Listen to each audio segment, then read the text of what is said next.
How do you get life on track when everything's derailed?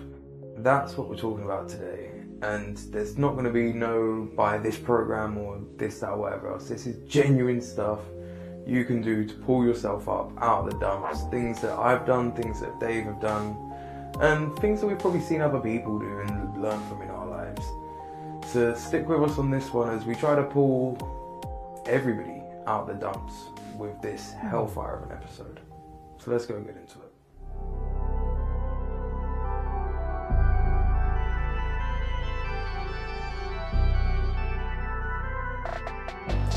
What's going on, beautiful people?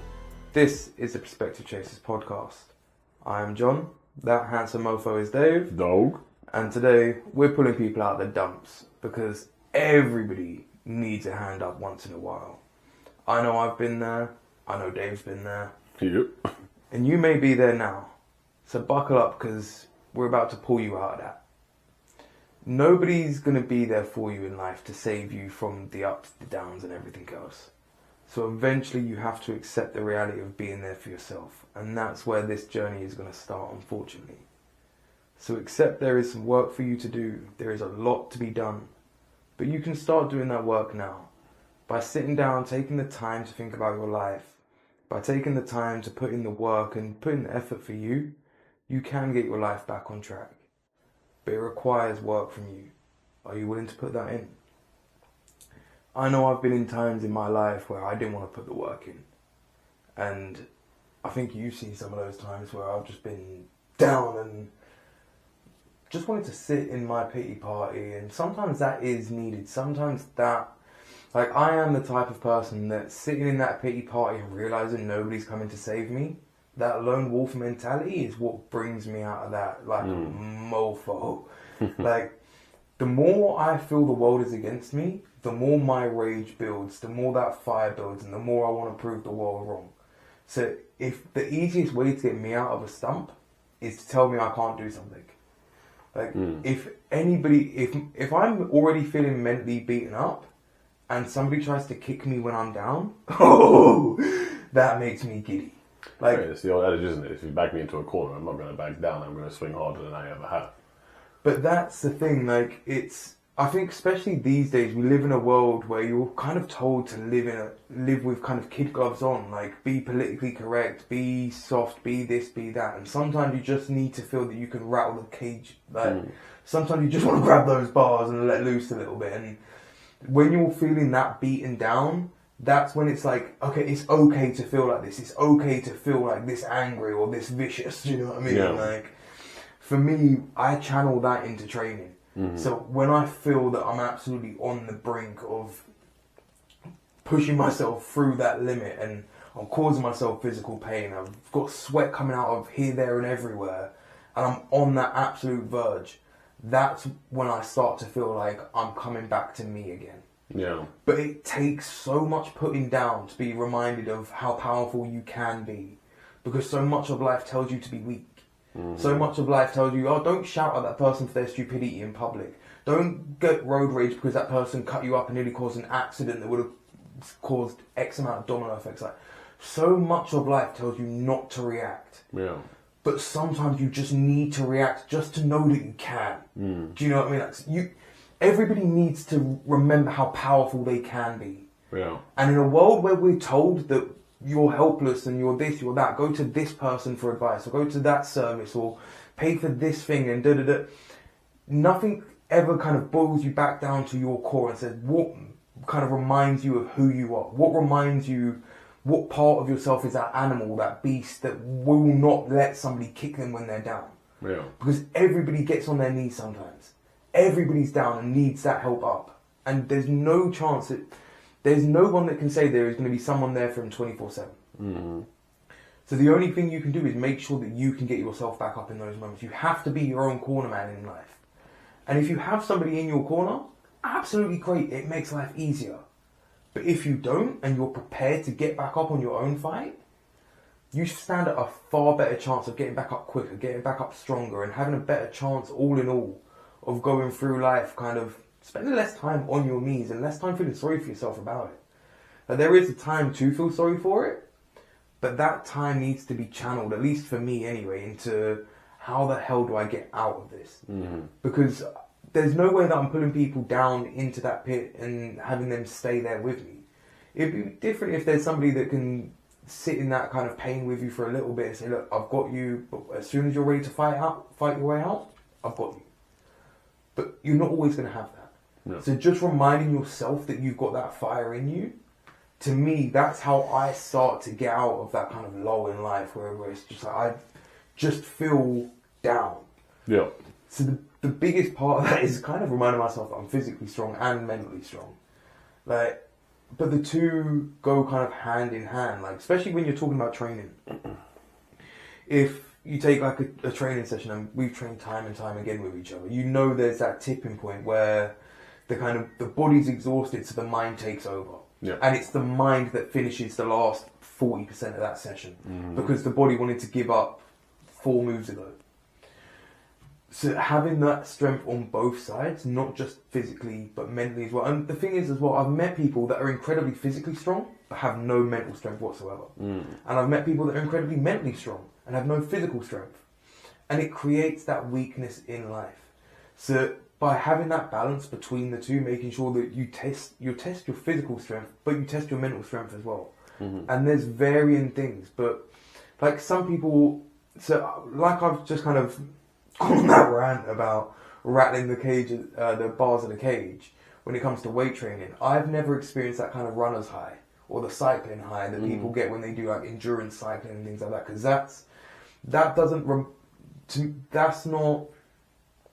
that's not what my demon likes, kind of thing. Do you know what I mean? Like, my demon likes throwing around heavy things, not like, okay, we can endure for however long.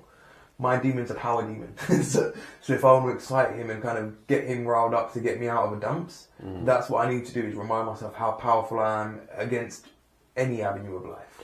Yeah, I mean, I'm much like that with the power side of things, but as someone who has done a bit of cycling, not crazy amounts, but enough to make me exhausted, the end destination is very much the same to me, which is I've done something that either I didn't know I could do, or I've made myself feel a way that I've missed, which is exhausted.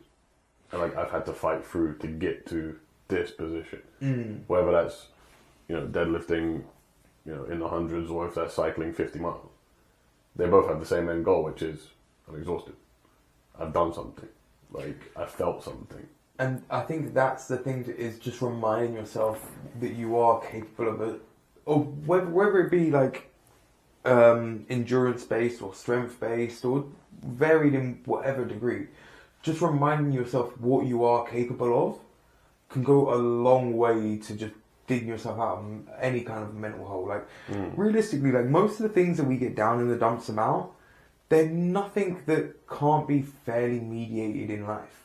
Like finances, relationships, work, health, but all of these things, most instances obviously take out like terminal disease and things like that. There are some or a lot of things that you can do to mediate the effects of and improve them if you're willing to accept that you've got to do something about it. Yeah, I mean I think that's the thing for me. Like, I think that one of the biggest steps into getting yourself back on track is actually acknowledging that you've come off the rails. Because if you don't acknowledge that, you don't know. Oh yeah, you basically have denial. Like I've been there. Like, and there's various degrees of it, but like I mean, I'm someone who's hit rock bottom before. You have to acknowledge that you're there and it ain't getting lower.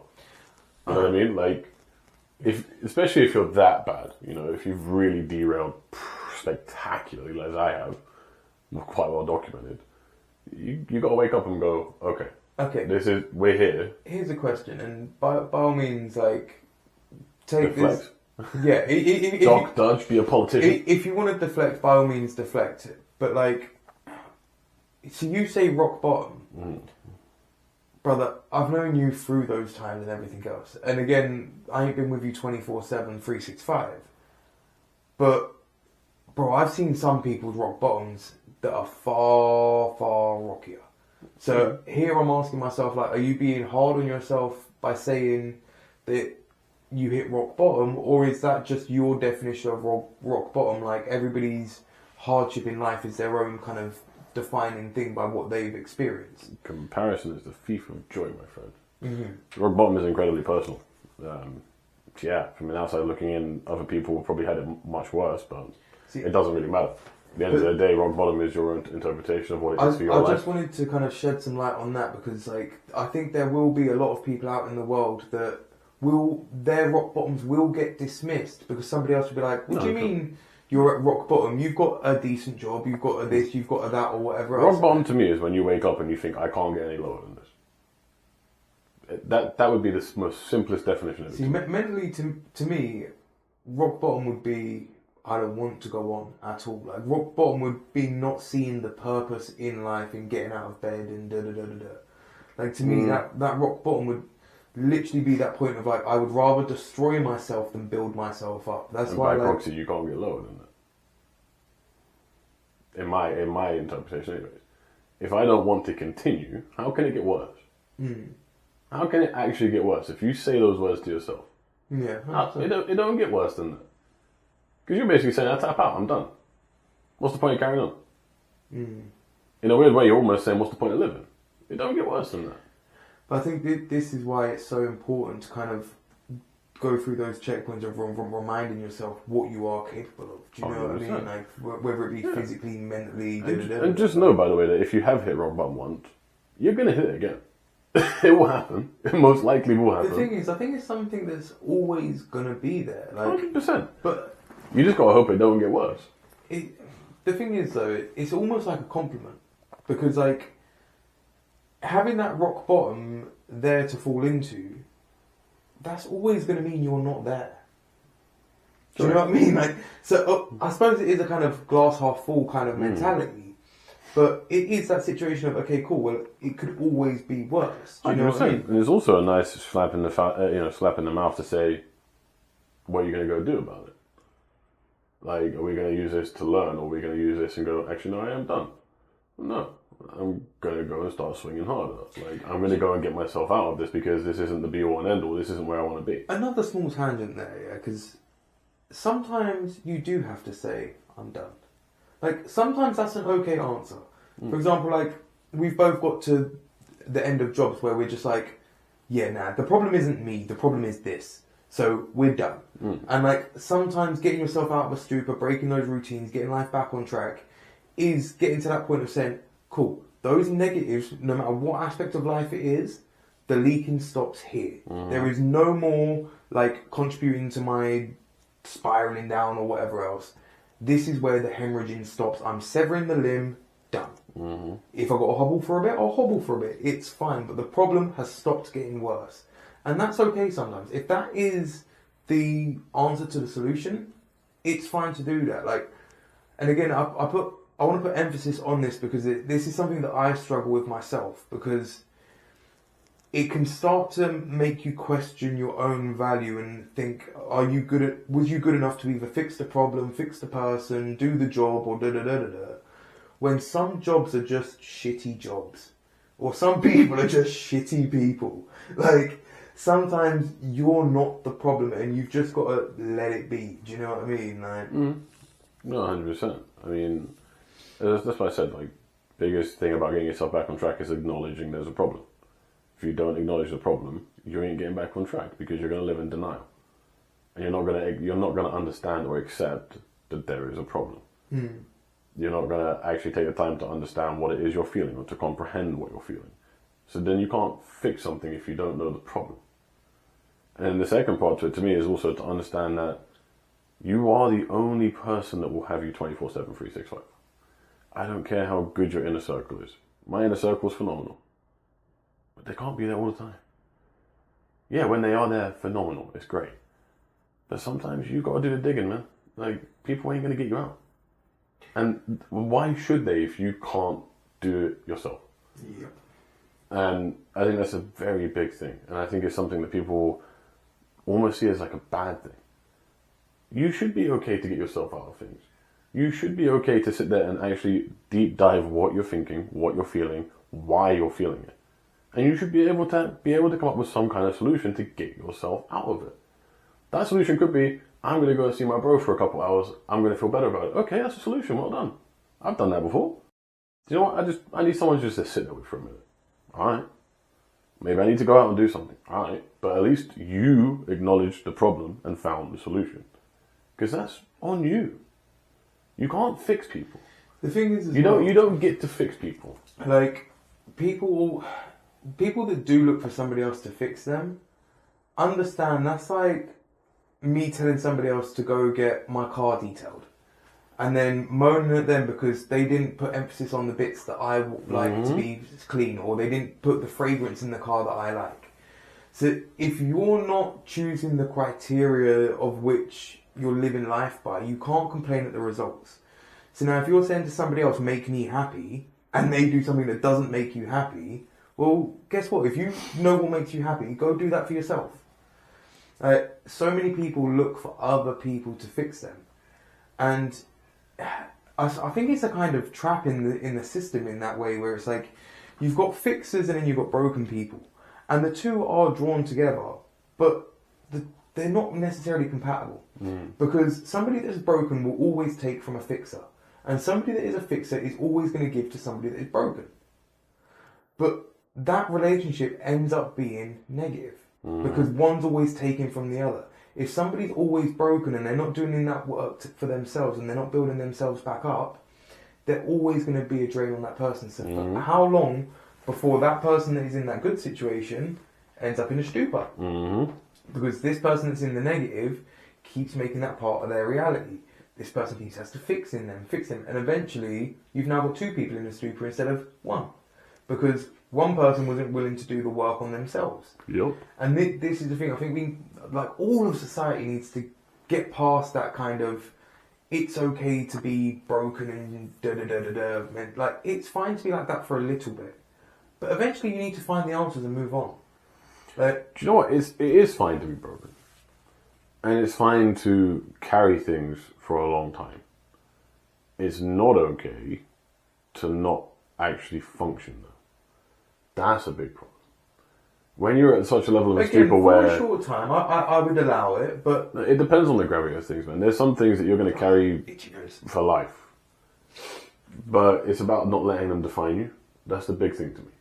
When you get into that stupor where you don't want to move, you don't want to do things, that's when you're allowing it to define you, because now it has a chokehold on what you're doing. We all carry things with us, dude. We all carry things from childhood and adulthood and adolescence. There's all sorts of things we carry. But it's about how you go about it. And are you willing to slowly kind of process them and unpack them over time and try and actually be better? Sweet. Or are you going to let it drown you? See, Which one are you going for? I'm having one of those kind of overly visual moments again of like a deer in headlights. So if your life is literally that deer jumping across the road and you see a pair of headlights, if you quickly stop, see headlights and carry on moving, life's fine, you'll stay alive. But if you completely freeze in those headlights, life's going to run you over. Yes, it is. So it's okay to feel bad for a moment. It's okay to stop and wallow in a pit of self-pity for a little bit. But if you stay in that, life's going to run you over. So it's stay in that, accept it. Except sometimes a shit thing happens in life and life gets a little bit bad. Cool. What do I need to do to make life better? How can I do this? What steps do I need to take? And then start taking that action. Like, feel it, accept it, take action. Like, by doing those kind of three main things, you've really set yourself up to the best that you can anyway, of getting out of it. And then that kind of brings you on to the fourth part of it, which is time. These things take time to pay off, especially if you've got to correct a lot of life. If you're very unhappy with life, there's a lot of correction to be done. So that's going to be a slow adjustment while you're taking all of these actions. And more often than not, you're going to be exhausted because of always putting in the effort into life. So you're going to feel kind of base negativity from being drained all the time. So having that time to step outside of yourself and actually look at how much you've accomplished, how much work you've been doing, that time of reflection is a good kind of way to keep your fire going and keep that fuel coming for that road that is just never ending for so many of us. Like, no matter how long you've been on that road, you'll probably find more things to do. You'll find more things to pursue and more things that will make your life great. So taking the time to step out and see how often you've done that to yourself, understanding like what you're pushing past now was something that you was once working towards way back when. Taking that time to realize that is another way to remind yourself just how capable you are of things, how far you want to go, and understand that your plate's always going to be loaded. Because if you've got nothing to do, if you've got no ambition, you've really lost that drive in life that you're kind of pursuing now. If you've got nothing that you want to dedicate your life to or your time to, or nothing that you want to spend your time doing, how much of life are you really enjoying, and how much of life are you just kind of passing through? I think I've gone on a little bit of a tangent now. A little bit. But it's good, man. like my kind of last point ties in kind of nicely to that, which is visualize it. Like, visualize better, visualize happier, visualize your next steps. Because if you actually have a vision of where that happier place is for you, the kind of grind and the drive to get there isn't going to feel as hard.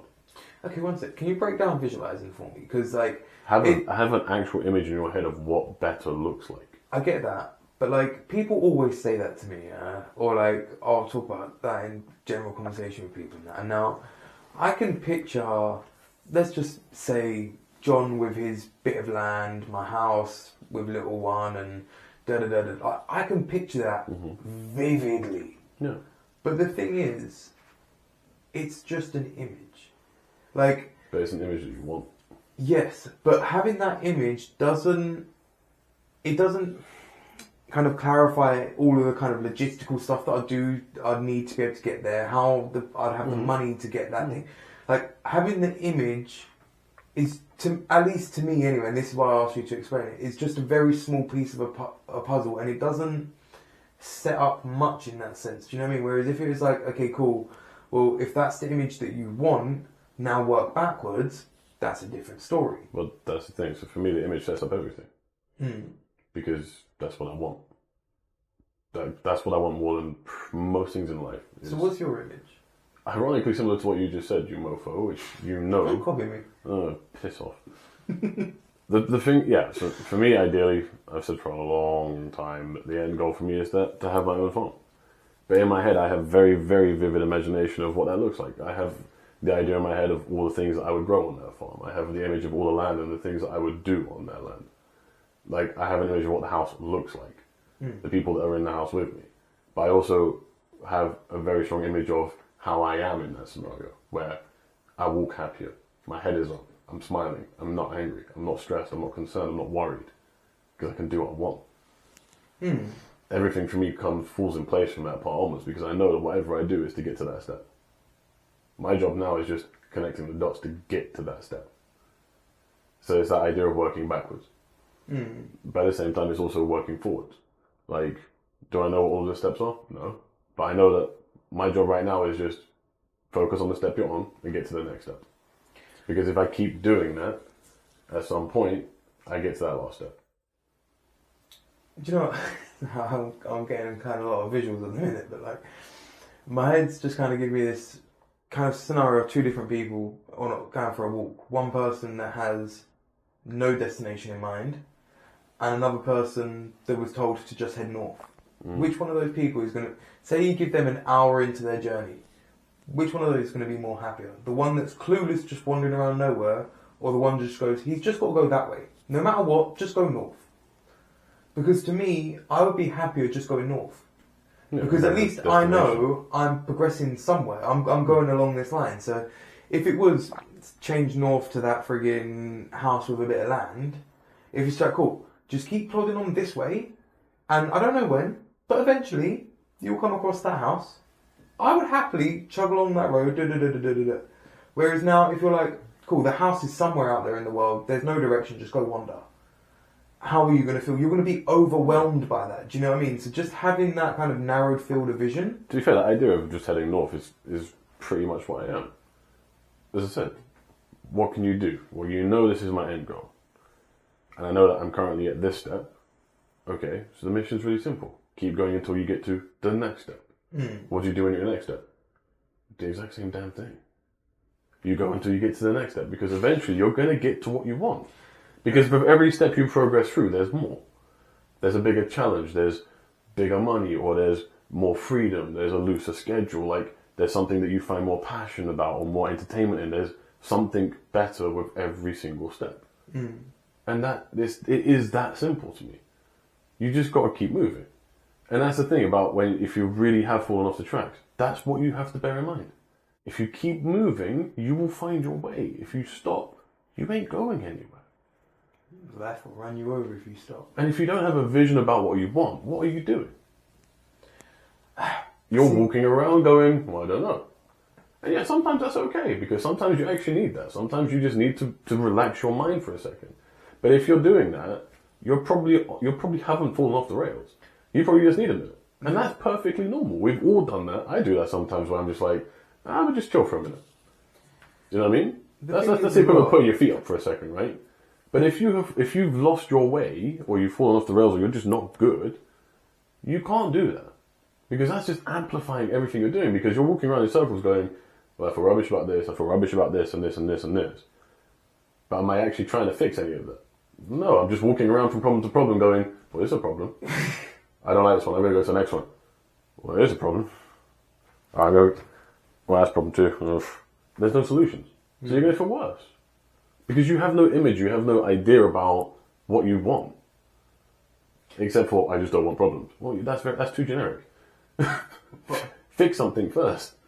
I think as well, like, it kind of touches on the idea of, like, some people are clueless, bro. Like, some people don't know what they want to do with their life, and that's okay. The thing is, like, I think part of society is responsible for this as well, because for a lot of our lives, we're taught not how to think, but what to think. Mm-hmm. So people are told, go to school, get a job, pay your bills, get a mortgage, you'll be happy. That may have been some people's level of happiness some years ago. But even then, it wouldn't have been everybody's idea of happiness. Mm-hmm. Now, we're 20, 30, 40 years down the line. It's definitely not people's idea of happiness these days. Like, even if you was to look at the term, like, how people define happiness now compared to then, it's going to be something completely different. But then how many people are chasing somebody else's idea of happiness they've told them that the mortgage is the right idea of success, or a business is the right idea to be an entrepreneur, or whatever else.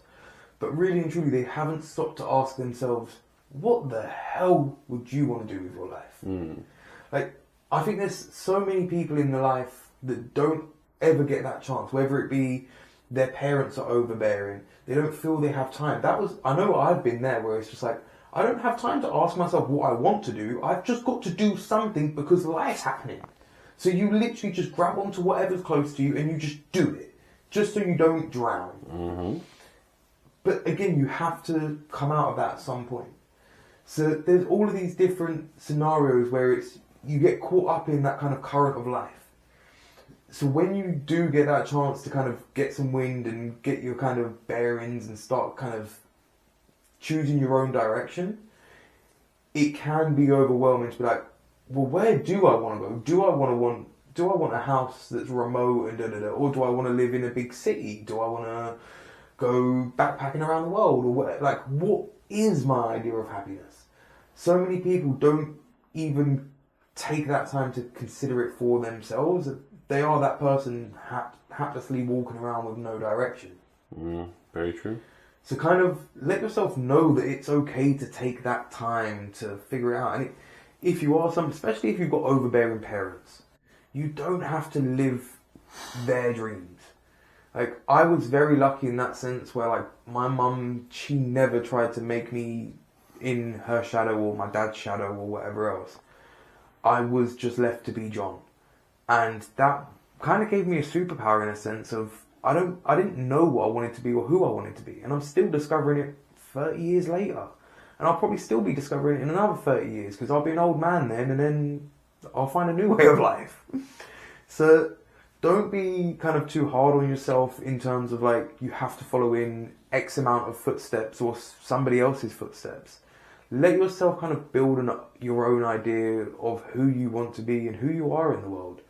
You're not a cookie cutter person of it at the end of it. Is there anything else that we can... No, I think I think it's pretty good. Right, I think we will end the episode there. Hopefully this episode has helped if you are feeling a little bit down in the dumps. I would appreciate a like, subscribe, comment if you're feeling generous. The seed for this episode is get outside in the world, enjoy something simple, be in nature, just kind of slow down for a minute. If you are feeling a bit rough, a bit beaten up, something that normally helps me out is taking that beat and just kind of relaxing for a little bit amongst nature and just reminding yourself that life isn't all hustle and bustle and all of this stuff, the bills, the mortgages, the work, it's all superficial. As long as you're happy, you're healthy in the moment, your friends and family are good, there's very little to actually be stressed or anxious about. So take some time out of the hustle and bustle of the main kind of busy world and remind yourself that there is more to life than the hustle and bustle of society. That's it for this episode. All the best, and we'll catch you on the next one.